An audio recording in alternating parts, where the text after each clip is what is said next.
Olá, olá você que acompanha a gente aqui nos nossos canais do YouTube, do portal SC Todo Dia. Nós temos mais uma edição do nosso Saúde em Dia. Para você que acompanha todos os nossos podcasts, é política, futebol, esporte no geral e saúde também é um dos assuntos que a gente debate aqui no nosso podcast. Hoje a gente vai falar de uma pesquisa que está sendo realizada na Unesc de um assunto que é muito em alta, vamos dizer assim. Pode gerar até um pouco de polêmica, mas a gente vai esclarecer tudo isso no nosso podcast com a professora pesquisadora Flávia Rigo, que está aqui conosco. Muito obrigado, professora. E eu que agradeço esse espaço, importantíssimo a gente falar sobre esse assunto, né? Professora, essa pesquisa, essa etapa da pesquisa iniciando agora, mas é um tema que já é pesquisado, já é falado na Unesc, que é sobre a cannabis no uso medicinal, especificamente para pacientes com Parkinson. Essa etapa da pesquisa que está, inclusive, chamando as pessoas para participar, está acontecendo agora. Me conta um pouco dessa etapa, professora. Então, agora esse projeto já começou, né, ano passado, já passou por algumas etapas importantes que são difíceis, inclusive, que é passou pela escrita e pelo comitê de ética, que é um comitê criterioso, assim, né? E agora a gente, depois de tudo aprovado, agora a gente começa o recrutamento dos voluntários. Em seguida já o medicamento chega, né, dos Estados Unidos e a gente acredita que em março, abril, a gente possa começar fazer a pesquisa. Antes de começar, esqueci, a gente precisa fazer uma randomização. O que que é isso? Os pacientes vão ser como se fosse um sorteio, eles vão ser escolhidos aleatoriamente para ver quem usa os produtos à base de cannabis ou quem usa o placebo, né? É importante saber isso. O Na pesquisa é muito interessante a gente, porque assim, então, mas vai ter gente que não vai receber o medicamento. Para Isso, saber se funciona, vai ter alguém isso. que não vai ter e alguém que vai ter. Essa diferenciação também na pesquisa, ela tem que acontecer, né? Então, essa pesquisa é uma pesquisa que tem alto impacto científico, por quê? Justamente por isso, assim, os voluntários eles não são escolhidos, eles são aleatórios, né? São sorteados para ver quem recebe o quê. E os pesquisadores que estão agindo né, diretamente com eles não vão saber o que eles estão usando, porque senão isso pode interferir no processo, né? É importante também dizer, o nosso trabalho, esse trabalho é feito por 3 grupos. O grupo que recebe um controle, que é o que vai servir de placebo, ou seja, não vai receber produtos à base de cannabis, e 2 outros grupos que vão receber 2 produtos diferentes de cannabis para a gente avaliar se um é melhor do que o outro, se tem diferença, se realmente apresenta os efeitos que a gente acredita, pelas pesquisas que já existem, que vai apresentar. Mas isso vai ser disponibilizado durante 3 meses. Quando encerra esse momento, o grupo que recebeu o placebo, se desejar, se o resultado for positivo, ele vai poder utilizar por mais 3 meses também. Perfeito. Professora, e quando a gente fala de pesquisa com cannabis, muitas pessoas pensam, mas cannabis não é maconha? Aí vamos fazer essa diferenciação. A maconha é a planta na sua propriedade toda, né? Que é a cannabis. Mas quando a gente fala de medicamentos, são substâncias específicas da planta, são partes específicas transformadas em medicamento. Como é que funciona isso? Então, é como eu costumo dizer que é como o maracujá, né? É o maracujá e a passiflora, que é o nome científico. Então, é maconha e cannabis sativa. Cannabis existem várias espécies, mas existe uma diferença muito importante nisso. Cannabis é uma planta, né? Assim como várias outras. Dentro dessa planta existem vários constituintes, vários fitoquímicos que a gente chama, cerca de 500, 450, 500, conhecidos. Dentro destes, cento e poucos são só dela. São os canabinoides que a gente chama. Dentro destes, um deles é o canabidiol, né? Que as pessoas não dizem que é cannabis, as pessoas chamam ela de canabidiol. E tá tudo bem também. Mas precisa entender que é diferente, né? Porque ele é importantíssimo para algumas coisas, como ansiedade, por exemplo, como epilepsia, entre outras coisas, insônia, relaxamento. Mas existem outros compostos, o THC, canabigerol, canabinol, enfim, que estão sendo estudados cada vez mais hoje em dia, mostrando efeitos terapêuticos. Então, Embora seja a mesma planta, os objetivos são diferentes, as concentrações são diferentes, né? As aplicações são diferentes, né? Completamente, né? O objetivo final é diferente, né? A gente está falando de compostos, às vezes, que tem 0,3% de um composto que vai dar o barato, né? Que é o THC. Eu nem gosto muito de falar isso, porque ele também é muito importante para o efeito terapêutico, né? Se não tiver THC, ele não vai funcionar para a náusea da quimioterapia, por exemplo, que é Que esse efeito de um relaxamento, efeito né? muito bem consolidado. Do relaxamento, aumento do apetite, enfim. Mas é óbvio que aquele indivíduo que vai usar de forma recreativa vai ter uma concentração muito maior. Então não tem como comparar os dois produtos, né? Mesmo sendo a mesma planta, né? Perfeito. E é justamente quando a gente pensa em remédio, né? Quando a gente pensa em droga, a drogaria, né? Que vende um monte de Isso! remédio, né? Enfim, são É. drogas. Eles vêm de plantas, eles vêm de diversas fontes da natureza e eles são, vamos dizer assim, parcionados. São porções específicas, substâncias específicas que vêm de cada medicamento para formar o remédio, propriamente dito. Assim como nesse caso. Então, vocês pegam alguns conteúdos específicos da cannabis, da planta cannabis, para poder fazer essa administração que vai ser aplicada de uma forma específica, com controle específico nos pacientes. Então, existem vários medicamentos à base de cannabis, de vários tipos, várias concentrações de compostos diferentes, cada vez mais. Só no Brasil já existe na farmácia mais de 23 tipos, que as pessoas não Legalizados recentemente, né, aprovados professora? pela Anvisa. Mas já existe na farmácia desde 2016, aprovado, né? Que as pessoas não sabem. Mas o que modifica e que a gente precisa entender que eu posso sim ter um extrato da planta toda, que a gente chama de full spectrum, que é um dos mais utilizados hoje. Por quê? O que que eles viram? Que existe na planta um sinergismo desses compostos, que a gente Um ajuda chama o de outro em alguma função. isso. Então, por exemplo, em outras plantas a gente já tem vários, os terpenos, os flavonoides, entre outros, ou caloides, enfim, outras substâncias que já apresentam efeito anti-inflamatório, enfim, analgésico, né? Que vão potencializar o efeito do canabidiol, do canabigerol, enfim. Então, eu posso ter o extrato da planta inteira, eu posso ter o extrato da planta inteira com uma concentração maior de determinado composto. Por exemplo, eu tenho o extrato dela inteiro, um pouco mais de canabidiol, por exemplo. Então, e assim posso ter Sucessivamente. várias Sim, sim. concentrações, né? Ou posso ter os compostos isolados também, como existe o canabidiol isolado, né? Perfeito. Desde quando você pesquisa, professora, esse assunto? Eu já tento pesquisar desde 2013, mas a gente só conseguiu realmente em 2018. A gente estava conversando um pouco fora do ar aqui, né? No começo não era mais tão simples, porque também tem essa questão da legalidade de poder estudar e da legalidade de ter o objeto de estudo, que é a planta. Então, de que forma isso começou? É legal contar isso, até porque eu gosto muito de dar nome às origens, assim, né? Porque quando a gente começou era muito mais difícil, inclusive para entrar numa instituição, para conseguir liberação, né? Não era como hoje.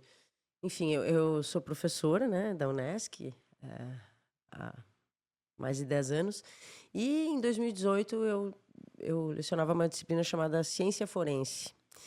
E nisso eu conheci um farmacêutico, que é o perito, né, aqui de Criciúma, que é o André Martins, que também é pesquisador.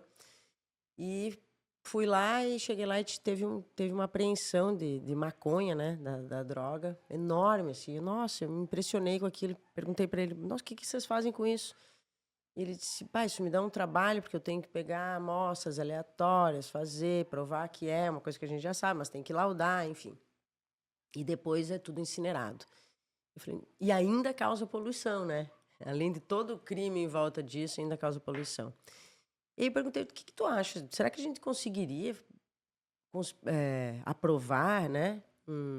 De permissão para a gente usar para testar nos meus animais? Porque na Unesc o nosso grupo trabalha muito com pesquisa básica, né? Que é em células, em animais, modelos animais.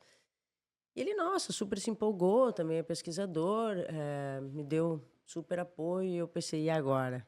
Quem que vai me ajudar nessa? Já saí de lá com medo do que eu tinha perguntado.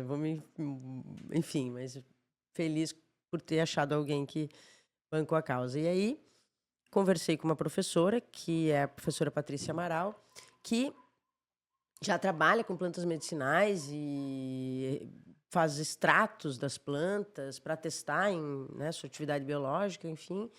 E aí, conversei com ela, ela encarou essa, a gente demorou mais de um ano e meio para conseguir liberação, fomos pegar na Polícia Federal, né, conseguimos 1 quilo de cannabis, e a partir daí a gente fez vários extratos e testou em células, cultura de células cancerígenas, e conseguiu mostrar que uma matéria apreendida, transformada em algo benéfico, né, teve atividade citotóxica só para células tumorais e não para células normais. É óbvio que é um trabalho em células, como se fosse uma triagem, mas isso foi lá em 2018. Hoje a gente já tem vários avançando, trabalhos né? mostrando, né, nem só pelo nosso grupo, né, mas no mundo inteiro mostrando essa atividade antitumoral. Professora, esse trabalho especificamente com os pacientes de Parkinson, eles já são atendidos pelo NESC em diversos programas, né? Tem um ProPar que a gente estava citando aqui, que Isso. faz da área da fisioterapia, mas enfim, é multidisciplinar, porque o NESC tem essas disciplinas Isso. todas lá, né? E de que forma a cannabis pode ajudar o paciente de Parkinson, propriamente dito? Então, bem legal essa pergunta. Primeiro, por que surgiu a ideia em doenças neurodegenerativas, né? Porque a gente já viu que a cannabis ela apresenta um efeito que é muito interessante, que a gente chama de sinaptogênese, que faz com que os neurônios se conectem mais. Então é como se o neurônio ramifica mais. E é isso que a gente precisa, né? Nossa memória, as Quanto nossas mais ligações, funções, mais a cabeça funciona. isso. As nossas funções biológicas dependem dessa conexão, né, entre os neurônios. E as doenças neurodegenerativas são progressivas porque os neurônios começam a perder essas conexões. E fora isso, os pacientes com Parkinson, eles apresentam vários outros sintomas, né, como ansiedade, insônia, depressão, espasticidade, né, efeitos motores e não motores, e que a cannabis também consegue atuar. Então, como já tinha o projeto do Parkinson, que é coordenado pela professora Rúbia, professor Paulo, professora Ariete, que são fisioterapeutas, e eu trabalho junto com o professor Paulo, um dia numa conversa eu falei, olha, mostrei um resultado para ele sobre esse efeito da sinaptogênese, e quem sabe, né? Vamos tentar. E aí deu certo, conversamos com os pacientes, muitos mostraram interesse, inclusive eu estou impressionada com a quantidade de voluntários que estão surgindo, isso é muito bom, né? Enfim, e aí a gente espera, né? É importante dizer que isso é um projeto, mas que a gente espera, com tudo que a gente já viu, que os resultados sejam importantes para melhorar a qualidade de vida deles, né? E aí, você estava citando, né, esses efeitos nessa questão de ligação dos neurônios, né, dessa conexão. E não é só no Parkinson. Então, assim, em outras doenças que são degenerativas, agora eu vou falar aqui, você me corrija se eu estiver errado, mas o Alzheimer, por exemplo. O Alzheimer também pode ter efeitos nisso. Enfim, outras doenças podem ser auxiliadas nesse. Já tem bastante trabalho com Alzheimer, mostrando relacionados à memória, transtorno do estresse pós-traumático. Tem uma doença chamada esclerose múltipla, que também é neurodegenerativa, que é progressiva, que já está na clínica há muito tempo em outros países, né? Esse efeito já é bem consolidado. Então, a partir daí também a gente consegue, porque a cannabis, ela, além de ela atuar aí no sistema nervoso central, né, em outras regiões a nível desse sistema nervoso, ela também atua a nível do sistema imune, que regula as nossas funções imunitárias, ou seja, a nossa defesa do organismo. Então, talvez por isso essa seja uma causa de atuar no câncer ou de atuar em doenças autoimunes, né? Que regulando a imunidade a gente consegue equilibrar, e é um medicamento relativamente seguro quando a gente compara com outros que já estão disponíveis na clínica, né? Então, a gente estava, antes de entrar no ar, a gente estava conversando aqui e a gente citou a Sabrina Porque eu, lá em 2013, Sabrina 2014, Caster, a Sabrina Caster Vieira, Sabrina Caster, né? Uhum. É, eu fiz uma entrevista com ela lá em 2013, 2014, já faz muito tempo. E ela pegava o composto do canabidiol dos Estados Unidos, ela dava um jeito de trazer para cá. Nem tinha aqui no Brasil, ela dava um jeito. Porque a filha dela, né, sofre uma síndrome chamada CDKL5, que ela tinha convulsões assim, ó, 20 convulsões numa manhã, ou num dia, 60 num dia. 60 num dia. Sabe? Era uma coisa que era muito, realmente muito difícil. Para os pais, principalmente, mas obviamente para a menina muito ruim. E com o canabidiol diminuiu para 4 por dia. Eu lembro, na época, quando eu falei com ela, era mais ou menos isso. Eu não sei como é que tá hoje, né? Você que conhece ela também. Mas são esses tipos de funções, assim como, por exemplo, convulsões, esse tipo de coisa que impacta realmente vem do cérebro, né? Esse tipo vamos dizer assim, problema. Isso a cannabis ajuda também. Eu acho que é o efeito mais bem consolidado, sim. Então, quem tem epilepsia, por exemplo, se beneficiaria. É bem importante a gente falar que não é para todo mundo que vai funcionar, assim Claro. como todos os medicamentos, né? Mas sim, ela é um efeito bem conhecido e se a gente for comparar com outros anticonvulsivos, tem bem menos efeito colateral, né? Ele é muito mais seguro, né? Cannabis não mata por overdose, por exemplo. Enquanto Medicamento, outros medicamentos, sim. vários podem, né, levar a Não, e óbito não por só, superdosagem. e não só, né? Mas também o efeito colateral que vai lhe causar N situações. Então, o rim, por exemplo, ele pode ser afetado pela quantidade de uso de medicamentos, etc. Isso Que mesmo. com esses específicos da cannabis, esses produtos que vocês Uhum. fazem a pesquisa, não causam esse tipo de problema. É óbvio que tem efeito colateral, né? Qualquer planta tem que for utilizada como medicamento, fitoterápico ou medicamentos vão apresentar efeitos. Efeitos colaterais são reações adversas, né? Que vão depender da genética do indivíduo, vão depender do que ele está tomando, fora isso, que vão depender da própria planta. Então, o que a gente já tem conhecido? Sonolência, pode ter um problema gastrointestinal no início do tratamento, por isso que o tratamento começa muito baixo e vai aumentando ao longo, ele é progressivo até que se chega numa dose individual, cada paciente vai ter uma dosagem, não é como outros medicamentos que é uma dose para todo mundo, então precisa ter um acompanhamento, né? Os nossos pacientes, por exemplo, durante 3 meses vão ter acompanhamento durante todas as semanas para avaliar o que ele está sentindo, quais os efeitos colaterais ou não, né, benéficos, né, que ele está apresentando. Ele pode ter uma queda na pressão arterial relativamente, né, relativa, então, por isso precisa ser monitorado, o paciente já vai ser informado disso, né? Então, muitas vezes, quando ele é hipertenso, usa um antihipertensivo, às vezes vai ter que diminuir um pouquinho o antihipertensivo para dar... Esse equilíbrio. E eu estou falando isso porque na clínica a gente pega vários pacientes que dizem: o meu vizinho me indicou, comprou lá de não sei aonde, pagou R$ 50, e eu digo, Comecei a traz tomar aqui do para nada. nós, traz aqui pra gente ver. Nem é, né? Nem é o óleo. Tem muito e não é raro, tá? Não é raro, porque agora está em alta e Agora as está em alta pessoas esse vai assunto, ter, né? né, pessoas que vão se aproveitar disso. Não, e não, Então, além disso, desculpa me cortar, professora. Além de você poder pegar uma coisa que não é, tem outro detalhe. Você não pode tomar algo que não está dosado para você. exatamente, Porque se isso. você toma uma quantidade menor ou maior, ela vai afetar o seu corpo de diversas formas, né? Então, esse acompanhamento médico, né, professora? Precisa muito, isso é importantíssimo, assim. Não escutar o vizinho, que o vizinho ele pode ser teu inimigo sem querer, Exatamente, que ele quer com toda a ajudar, boa mas intenção do é mundo, óbvio, mas... mas né, não, às vezes o barato sai caríssimo. Exatamente. Então precisa realmente procurar uma fonte confiável, né? Professor, a gente está falando num geral desse projeto que é relativo ao Parkinson. Aliás, se você você pode fazer parte dessa pesquisa. Eu tenho aqui, né, os dados. Aliás, quem é que pode fazer parte dessa pesquisa? É uma pessoa que tem Parkinson há X anos, tem uma determinada idade? Como é que funciona, professora? Pacientes até 69 anos que tenham diagnóstico, né, o CID da doença, pode ser pelo seu próprio médico, mas que tenha um atestado.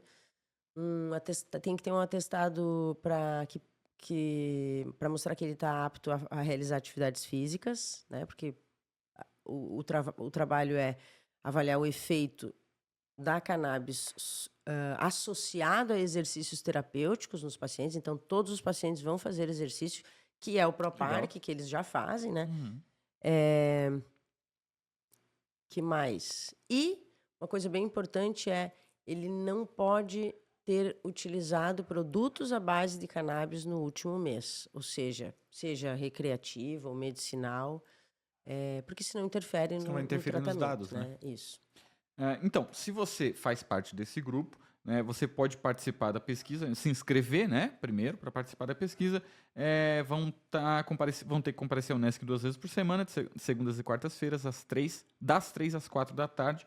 Liga lá, 34 31 27 73. 34 31 27 73.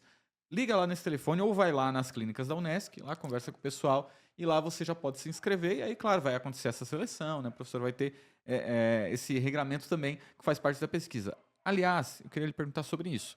Porque quando a gente pensa num medicamento, lá na farmácia, a gente recebe ele na cartela, todo prontinho, comprimido, fechado lá dentro.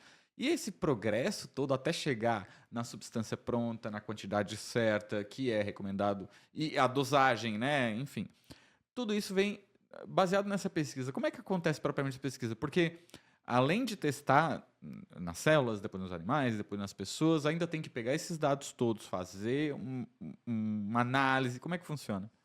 Então, é isso que é a pesquisa, né? É legal essa pergunta, porque hoje nenhum medicamento que está na clínica ou que chega na clínica não passa por animais. Ou seja, todos passam pela pesquisa básica. Então, primeiro a gente passa por células, geralmente, depois vai para modelos animais que mimetizam a doença. Por que isso? Por que é tão importante? Porque eu consigo retirar, por exemplo, como é que descobriram essa história da sinaptogênese? Retirando um pedacinho do cérebro do animal para avaliar proteínas, enfim, né? Para avaliar o próprio neurônio. Então, não tem como a gente fazer, né, de outra maneira, né? Depois que avalia segurança, né, não é tóxico, apresenta eficácia em determinada doença, ok, vamos passar para a clínica. Chegou na clínica, começa a fazer um trabalho numa população pequena. Depois dessa população pequena, começa numa população pequena lá no outro estado. Depois em outro, vai amplificando para as condições. Várias etapas, porque as condições de local, Isso. condições de vida também mudam, né? A saúde São da pessoa. testados em pessoas saudáveis também, que não têm uma doença, porque é importante, porque o cérebro, o organismo fica diferente, né? Quando a gente está doente e quando não está. Até chegar na clínica. A empresa que está pesquisando isso, às vezes demora 20, 30 anos.